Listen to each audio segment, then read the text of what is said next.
এই দুনিয়া হচ্ছে সিজনুল লিল মুমিন। নবীজি বলছেন আর দুনিয়া সিজনুল লিল মুমিন, দুনিয়া মুমিনদের জন্য কারাগার। কারাগার মানে যেখানে আমি স্বতন্ত্র স্বাধীন নই। এখানে প্রশাসন অনেক ভাই বোন আছেন, তারা জানেন কারাগার কি জিনিস, আর যারা দুই একবার যাওয়া আসা করেছে ওরা জানে কি জিনিস। এখানে আপনার কোনো ব্যক্তি স্বাধীনতা নাই।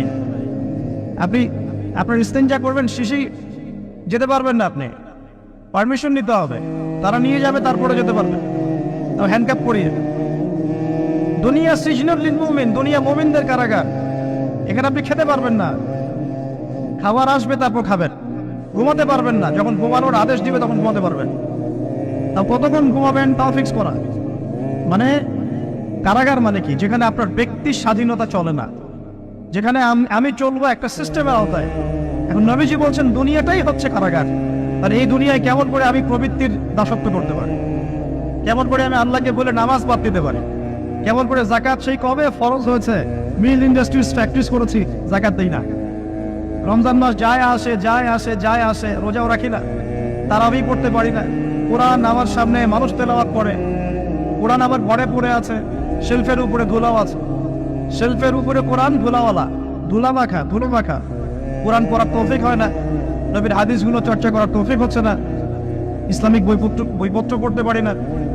এই কারাগারের জীবনে বসি আমি একটা মেয়ের পিছনে দৌড়াচ্ছি, মাদক খাচ্ছি, জেনা করছি, কোনো সময় ধর্ষণ করছি, কোনো সময় সুদ খাচ্ছি, ঘুষ খাচ্ছি, দুর্নীতি করছি, এই কারাগারের জীবনে বসেই, যেখানে আমার কোনো ব্যক্তি স্বাধীনতা নাই। তাহলে কারাগারের জীবনের মেয়াদ যখন শেষ হবে, যখন তাকে এখান থেকে বের করে নিয়ে আসা হবে, অর্থাৎ মৃত্যু, তখন তার সাথে কিরকম রিমান্ডে আচরণ করা হবে এটা ভালো করে বুঝে না। নবীজি বলছেন আদ-দুনিয়া সিজনুল লিল মুমিন ওয়াল জান্নাতু লিল কাফির। কাফেরদের জন্য, মুশরিকদের জন্য এই দুনিয়াটা হচ্ছে জান্নাত। জান্নাত মানে কি? যা ইচ্ছা তাই করতে পারবে। জান্নাত মানে কি? আপনি চাচ্ছেন আল্লাহ আমি এখন একটা খামর চাই, শরাব আপনার সামনে হাজির, চিন্তা করার সাথে সাথে।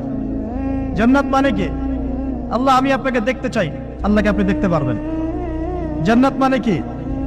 আপনি মধুর নহর, দুধের নহর, পানির নহর, শরাবের নহর, হুরুন ঈন চতুর্দিকে ঘোরাফেরা করছে।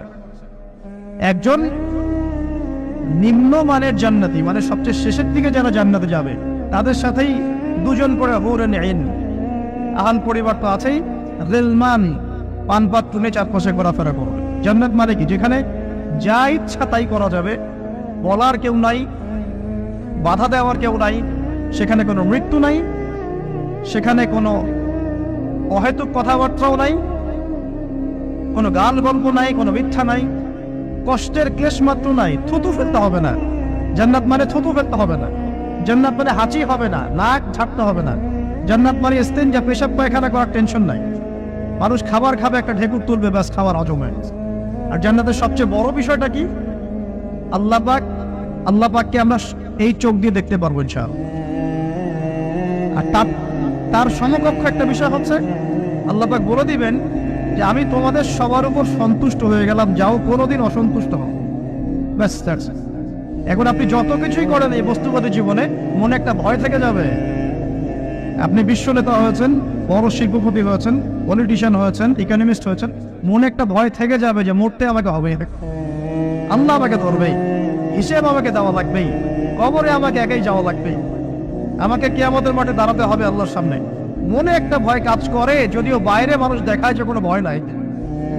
মানুষ বাইরে অভিনয় করে, মানুষ সমাজের মানুষের সাথে বাইরে একটা অভিনয় করে। কোনো ক্ষেত্রে আমরা নিজেরাই নিজেদের সাথে অভিনয় করি। কথা সাহিত্যিক হুমায়ুন আহমেদের নাম শুনেছেন? ইন্তেকাল করেছেন। একটা সময় ছিল আমরা স্কুলে পড়তাম, কলেজে পড়তাম, মাঝে মাঝে টুকটাক এ ধরনের কিতাব, বইপত্র পড়া হয়েছে। হিমু, মিসির আলী এসব পড়া হয়েছে। শরৎচন্দ্র, বঙ্কিমচন্দ্র, রবীন্দ্রনাথ, নজরুলের কবিতাগুলো, ইভেন শেক্সপিয়ার, অ্যাডাম স্মিথ সহ, যিনি অর্থনীতির জনক। যাই হোক, তিনি তার বইয়ের মধ্যে লিখেছিলেন যে এই পুরো দুনিয়াটা হচ্ছে অভিনয়ের মঞ্চ। কথা সাহিত্যিক তিনি বলছেন তার মতো করে, এই পুরো দুনিয়াটাই অভিনয়ের মঞ্চ, আর আমরা সবাই নিজ নিজ জায়গায় অন্যের সাথে অভিনয় করছি। কোনো ক্ষেত্রে আমরা নিজেদের সাথে অভিনয় করছি। তিনি বলছিলেন আমরা সবাই অভিনেতা, আর সবচেয়ে বড় অভিনেতা হচ্ছে পলিটিশিয়ানরা। কারণ তাদেরকে অনেক বড় মঞ্চে অভিনয় করতে হয়। এটা আমার কথা না, হুমায়ুন আহমেদের কথা, পড়ে দেখেন তো।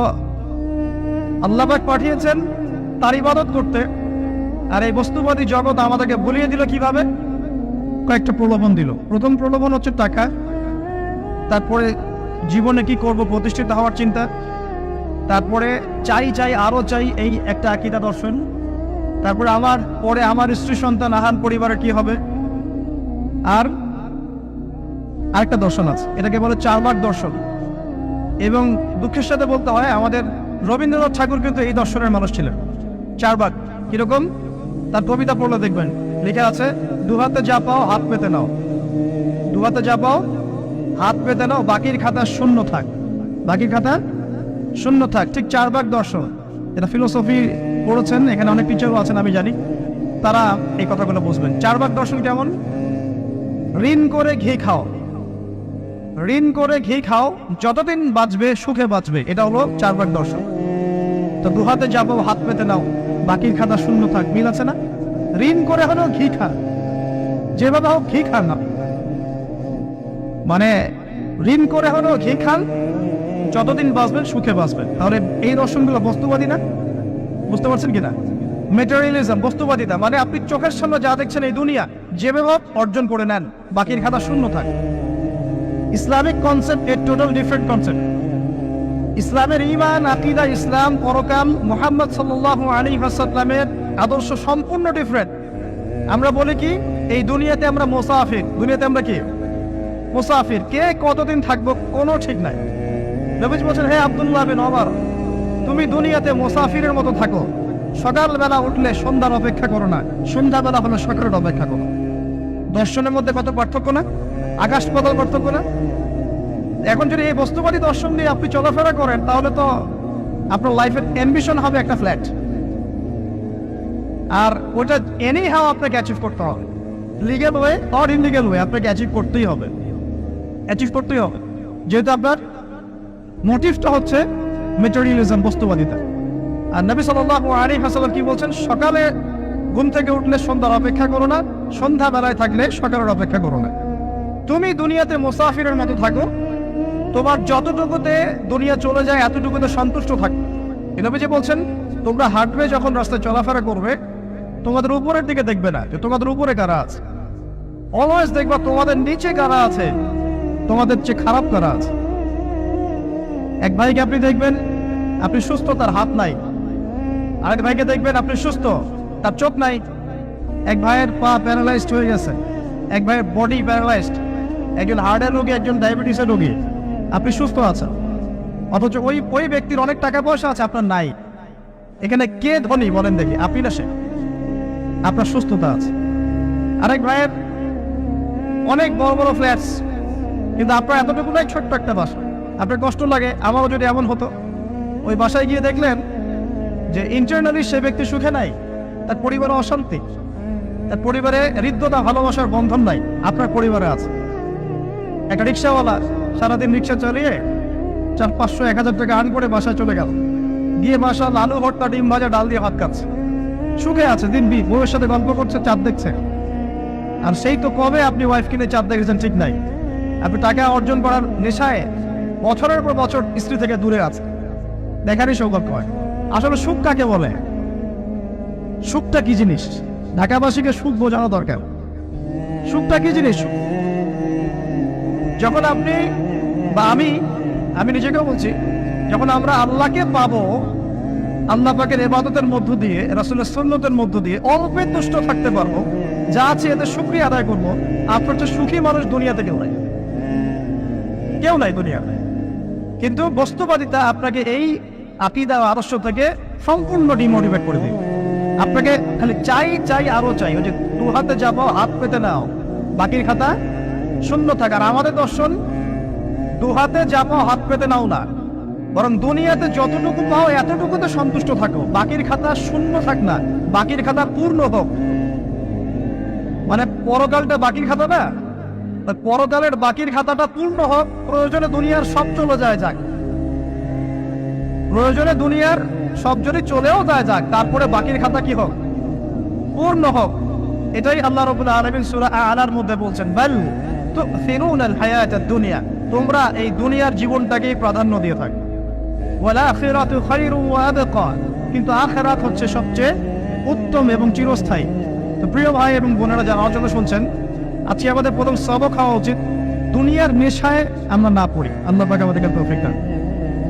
এর মানে এই না আমরা দুনিয়ার প্রোগ্রেসে যাব না, অবশ্যই যাব, আমরা অবশ্যই যাব। পুরো ন্যাশন জাতিগতভাবেই আমাদেরকে এই ওয়ার্ল্ডের সমকক্ষ তো হতে হবে, হবে কি না? আমরা কি ওয়ার্ল্ডের সমকক্ষ হতে পেরেছি? আপনাদের কি মনে হয় যে মিলস, ইন্ডাস্ট্রিজ, ফ্যাক্টরিজ, সেতু, ফ্লাইওভার এইগুলো করলেই মনে হয় যে ওয়ার্ল্ডের সমকক্ষ হওয়া যায়? প্রত্যেক জনগণ ভিতর থেকে সুখী কিনা, তাদের অন্ন, বস্ত্র, চিকিৎসা, শিক্ষা, বাসস্থান, এই যে মৌলিক চাহিদা, বেকারত্ব ঘোচানো, তিন বেলা খাওয়া খেয়ে পরে বাঁচা, জীবনের অধিকার, সিকিউরিটি, এই জিনিসগুলো আমাদের নিশ্চিত হচ্ছে কিনা, এটা হচ্ছে আপনার উন্নতির মানদণ্ড। উন্নতির মানদণ্ড কি? আমরা এখন যেখানে আছি না, 1776 সালে অ্যাডাম স্মিথ তার চেয়ে আগের জায়গায় ছিল। 1776 সালে অ্যাডাম স্মিথ একটা বই লিখেছেন, তার নাম হচ্ছে যে দ্য ওয়েলথ অফ নেশন, এই কিভাবে একটা রাষ্ট্রের ওয়েলথ ফাংশন করে। ওই 1776 সালে তিনি যে চিন্তাগুলো করেছেন, এখন পর্যন্ত আমরা সেই চিন্তা বাস্তবায়ন করতে পারি নাই। 1776 সালের চিন্তা, কিন্তু ওই চিন্তা বাস্তবায়ন করেছে পশ্চিমারা। পশ্চিমা সভ্যতা যেটা আপনি দেখছেন দাঁড়িয়ে আছে, এই একটা বইয়ের উপর দাঁড়িয়ে আছে। যেমন একটা এক্সাম্পল দিই, আলোচনা আর কঠিন হয়ে যাবে, অন্যদিকে যাব।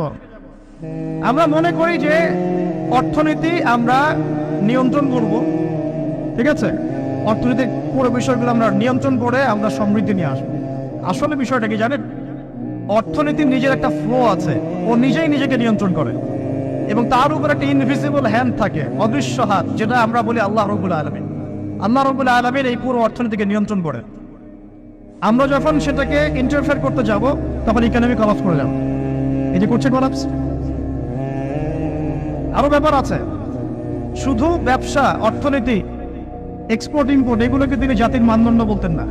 তিনি বলতেন যতক্ষণ পর্যন্ত জাতির প্রত্যেক ব্যক্তির মধ্যে এথিক্স না আসবে, নীতি যতক্ষণ পর্যন্ত না আসবে, আপনি করাপশন থামাতে পারবেন না। তাই হয়েছে না? শুধু ব্যবসা না, আদর্শ কতটুকু আছে?